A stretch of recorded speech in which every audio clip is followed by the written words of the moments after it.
Mon Viti est allé rendre visite au service vignes et vins de la Chambre d'agriculture de la Gironde. C'est donc au Vinopôle de Blanquefort que nous sommes allés rencontrer deux spécialistes de la filtration.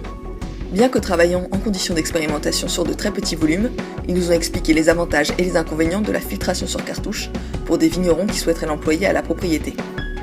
Pour quel type de vin la filtration sur cartouche est-elle la mieux adaptée ? On va pouvoir le faire sur tout type de vin en fonction de la couleur, un rouge, rosé ou blanc, peu importe. Après, il faut savoir que c'est une filtration pour des vins qui sont relativement bien clarifiés, donc souvent des vins en fin d'élevage. Et c'est ce qu'on appelle la filtration sur cartouche, ça fait partie des filtrations finales, donc des vins juste avant la mise en bouteille.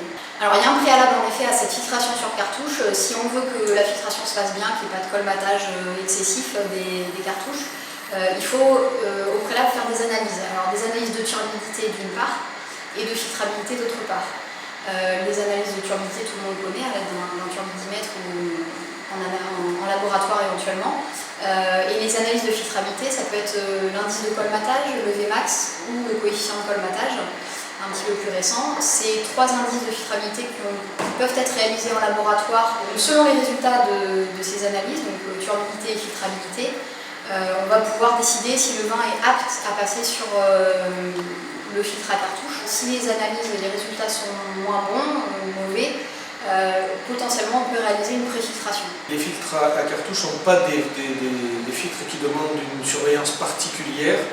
Il faut simplement vérifier au cours de la filtration les montées en pression des différents, donc là on a par exemple 3 carters, les montées en pression des différents carters, sachant qu'une filtration correcte ne doit pas dépasser sur ce genre de filtre 2 bars.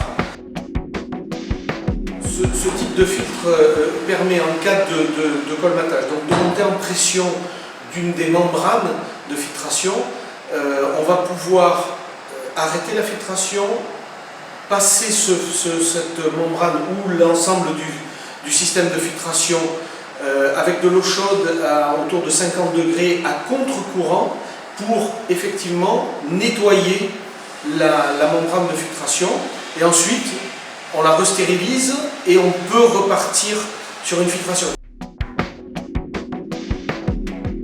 Sur un système comme cette simple palette de filtration, on va pouvoir avoir 3 systèmes de filtration différents. C'est-à-dire que par exemple sur celle-ci, on a un système de filtration à 5 microns, un carter qui est sur une filtration à 1 micron et on peut avoir une dernière filtration qui est sur du 0,65. Sur le même flux de filtration, oui, vous pouvez avoir 3 porosités différentes. Alors que sur un filtre à plaque, on restera en tout et pour tout sur 2 systèmes de porosités de filtration. Les filtrations sur membrane n'ont pas de contraintes au niveau des goûts du média filtrant. Sur un filtre à plaque, on doit être très vigilant sur le goût du média filtrant, alors que sur ces membranes, elles n'apportent aucune déviation de goût. Contrairement aux autres systèmes de filtration, ces systèmes de filtration ne relarguent pas le média filtrant, c'est-à-dire ce qui a servi à la filtration. Une plaque va se déchirer et relarguer des constituants de la plaque, alors que là, on n'aura pas de constituants de la cartouche de filtration qui seront relargués.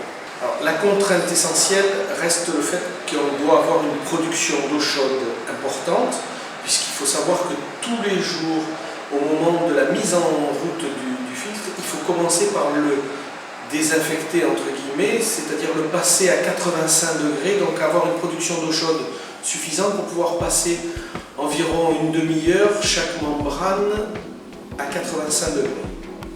Autre inconvénient de ce système, le prix des cartouches. En effet, pour une cartouche de 20 pouces, il faudra compter environ 200 €.